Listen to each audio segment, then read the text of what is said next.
Bonjour à tous, je m'appelle Christophe Auger, je suis professeur d'économie et de finance. Bienvenue dans cette troisième partie du cours La monnaie reconsidérée, le symbolisme de l'argent. Ceci est la session numéro 9, Carl Jung et les archétypes. Tout d'abord, revenons en arrière, regardons certains des clichés, certaines des croyances, des images qui sont associées à l'argent, et certains des termes qui constituent des associations avec le thème de l'argent, le thème de l'abondance.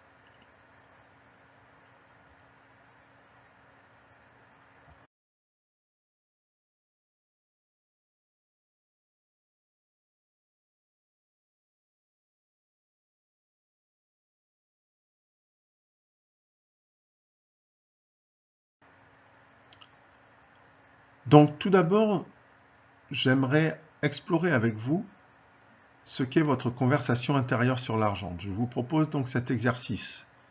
Vous allez travailler avec un partenaire. Vous allez remplir la feuille « Ma relation actuelle avec l'argent et l'abondance ». Vous allez faire une liste de vos croyances, vos préjugés en ce qui concerne l'argent et le thème d'abondance. Vous allez identifier aussi l'origine de ces croyances, évaluer ce que vous ressentez sur le fait que ces croyances font partie de votre vie. Vous allez partager vos réponses avec votre partenaire de confiance qui doit simplement vous écouter sans émettre de jugement et qui va vous aider à remplir donc cette fiche qui est la suivante, ma relation actuelle avec l'argent. Donc vous allez commencer à écrire vos croyances dans ces cases. Croyance numéro 1. À quel âge avez-vous acquis cette croyance et qui vous l'a enseignée? Et ensuite, vous entourerez, par exemple, eh bien, un niveau de sensation, la sensation d'être très bien ou la sensation d'être moins bien par rapport à cette croyance. Donc, par exemple, si vous avez une croyance particulière qui vous fait vous sentir moyennement bien, vous pourrez être, par exemple, sur plus 2. Et vous ferez, vous listerez quelques croyances, le nombre maximum qui vous viendra à l'esprit. Sur cette fiche, nous vous invitons à en écrire 5.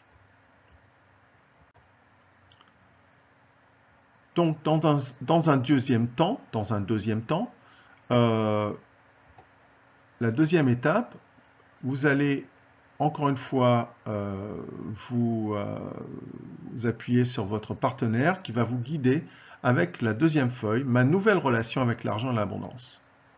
Votre partenaire va vous demander alors de définir une nouvelle croyance qui va élever votre sensation de bien-être d'au moins un cran. Votre partenaire vérifiera avec vous que cette nouvelle croyance est vraiment crédible et qu'elle est meilleure pour vous. Si cette croyance n'est pas crédible, alors vous allez en choisir une autre. Une fois que vous êtes sûr, montez d'un autre cran en essayant une nouvelle croyance avec la même approche. Quand cette étape est finie, vous allez renverser les rôles et à votre tour, vous allez accompagner votre partenaire dans cette démarche. L'exercice dure à peu près 1 heure et peut être répété autant de fois que vous le souhaiterez.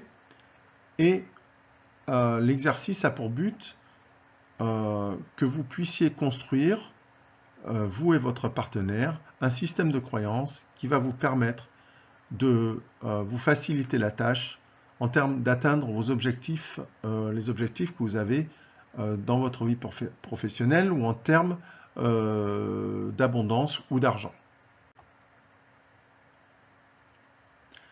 Donc, voici la grille et ma nouvelle relation avec l'argent. Donc, vous allez commencer avec votre croyance actuelle en bas, ici, vous allez la lister.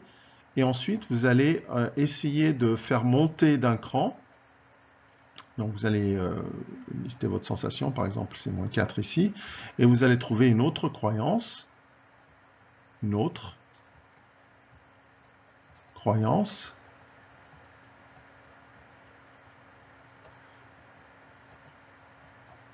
qui vous fera monter, par exemple, eh bien, peut-être à -2. Voilà. Et vous allez Donc, essayez de trouver des croyances qui progressivement vont vous faire sentir plus confortable et qui vont générer un peu plus de bien-être.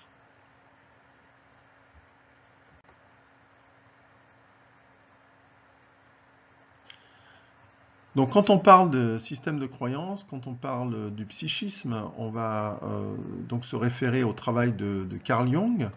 Carl Jung est un psychanalyste qui était ami de Sigmund Freud. Et il est en désaccord dans son approche avec Sigmund Freud sur le rôle que joue la sexualité dans la genèse des névroses humaines. Par contre, il met l'accent sur les aspects spirituels et moraux de la vie humaine et il est en quelque sorte un disciple de l'hindouisme. Il crée son propre courant, la psychologie analytique. Voyons maintenant le schéma jungien. Le schéma jungien est relativement simple. Donc, quand on parle du psychisme humain, il y a 3 niveaux fondamentaux. Le plus profond, c'est celui de l'inconscient collectif.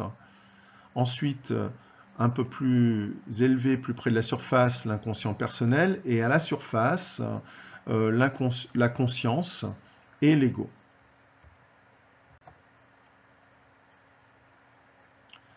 Donc on va se préoccuper plus de l'inconscient jungien, donc l'inconscient qui est la partie submergée de l'iceberg et qui a 2 composantes dans la théorie jungienne. Donc vous avez l'inconscient personnel et l'inconscient collectif. L'inconscient personnel contient les expériences qui ont été oubliées ou refoulées.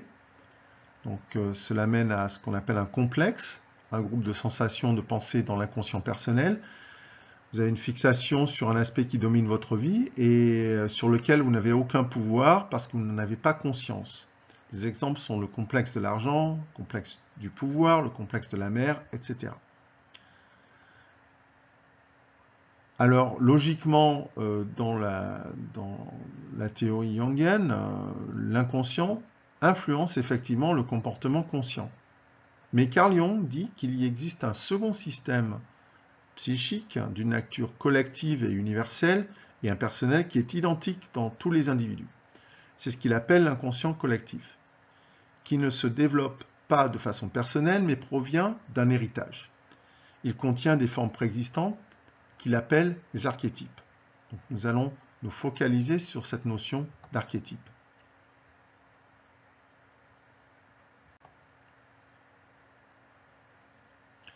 Ceci est un tableau, le Jardin des délices, par Hieronymus Bosch, un peintre néerlandais, et qui symbolise l'inconscient personnel et les inconscients collectifs.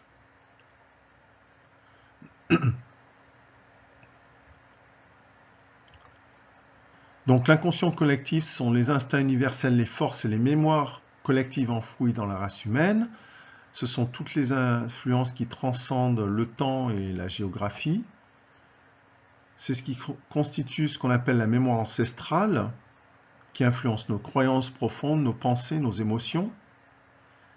Et en fait, quand on regarde l'évolution humaine depuis la préhistoire, remontant à quelques millions d'années, eh bien on s'aperçoit qu'il y a des comportements qui sont encore d'actualité, comme les comportements de chasseurs, de prédateurs, de proies, qui sont encore répandus de façon universelle. Quels sont les archétypes principaux? Mais ce sont des images dont vous faites l'expérience dans les médias, la musique, le cinéma. Ce sont des schémas de pensée, des symboles, des thèmes universels. Vous avez le méchant, le héros, la mère nature. Il crée des images sur lesquelles vous vous basez pour créer votre propre image personnelle. Il crée votre sens d'intégrité, de complétude, d'interconnexion. Vous avez d'autres exemples comme l'innocent, l'homme de tous les jours, le soignant, l'explorateur, le fonceur, l'amoureux, le créateur, le fou du roi, le magicien et le souverain.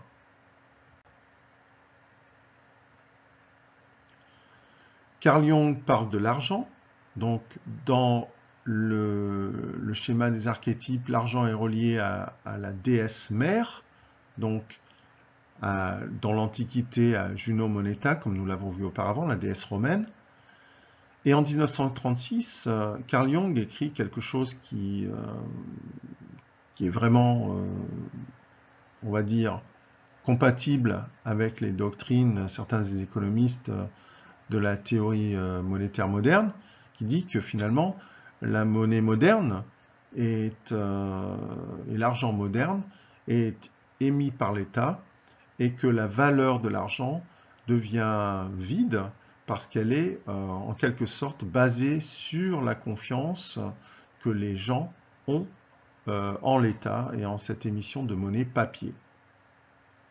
Selon James Hillman, qui est aussi un psychologue de lignée jungienne, puisque l'argent est un archétype correspondant à une réalité psychique, il sera toujours problématique. Par conséquent, les problèmes d'argent sont inévitables, nécessaires, irréductibles, toujours présents et potentiellement ou réellement accablants. L'argent est diaboliquement divin. Donc, James Hillman dresse un portrait assez, on va dire, intense de la relation que l'humain a avec l'argent et difficile à maîtriser. Les archétypes liés à l'argent, nous allons passer en revue certains des archétypes et il y a 8 archétypes principaux qui sont liés à l'argent. Le dominateur, l'hédoniste, l'alchimiste, l'accumulateur, le protecteur, le connecteur, la vedette et le fonceur. Tout d'abord, commençons avec le dominateur ou the ruler en anglais. Il ou elle utilise l'argent comme mesure de pouvoir et de réussite. Il veut avoir un impact dominant dans le monde. Par contre, le dominateur est souvent motivé par le désir de compenser pour des insécurités internes et sa grande qualité est qu'il est une force indomptable et imparable. L'hédoniste, the romantic, il ou elle croque la vie à pleines dents, il aime les bonnes choses et il aime se gâter. Il est flambeur et peut accumuler beaucoup de dettes. Il achète impulsivement, sans trop se soucier des conséquences financières. L'archétype numéro 3 est celui de l'alchimiste, the alchemist. Il ou elle utilise sa créativité et les fortes émotions et focalise son énergie pour transformer ses idées en réussite financière et attirer ainsi l'argent et l'abondance qu'il désire. Son intention est souvent de créer des produits qui apportent de la valeur et font du bien aux autres. L'accumulateur a une forte connexion, une appréciation, un grand respect de l'argent, mais ce comportement peut être guidé par une crainte de devenir pauvre et indigent. Donc l'accumulateur souffre d'un manque de confiance, il s'accroche à l'argent. Cette attitude peut devenir un carcan. Travailler sur l'idée d'expansion peut libérer certains de ces blocages. Par contre, l'accumulateur est très rigoureux avec ses finances personnelles. Numéro 5, le protecteur, de nurture. Le protecteur a tendance à donner beaucoup d'argent aux autres, en particulier à sa famille et à ceux qui lui sont chers. Tous ceux qu'il considère être en difficulté. Pour gagner plus de liberté, il est important pour lui ou elle de s'imposer des limites raisonnables. La clé est d'aider sans se mettre en danger financièrement.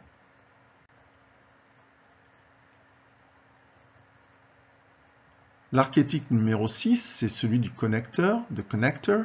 Pour le connecteur, il s'agit d'accroître son cercle de relations personnelles. L'argent est secondaire. Par contre, il ou elle possède une grande confiance et un optimisme et un certain détachement vers l'argent. Car l'argent découle naturellement des bonnes relations entretenues dans son réseau relationnel. Mais cette confiance dans le relationnel parfois lui coûte, en termes de peut-être se faire arnaquer. La vedette, the celebrity. La vedette adore attirer l'attention des autres à travers les possessions matérielles, les bijoux, les beaux vêtements, les voitures de luxe, tout ce qui représente un symbole de réussite sociale. Le danger, là aussi, est qu'il ou elle peut accumuler beaucoup de dettes pour maintenir son train de vie.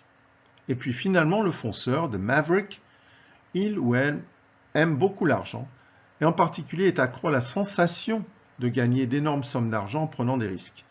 Il est compétitif et aime gagner. La complexité financière n'est pas un frein pour lui ou elle. Le fonceur aime l'adrénaline et la dopamine qui sont sécrétées lorsqu'il fait des affaires.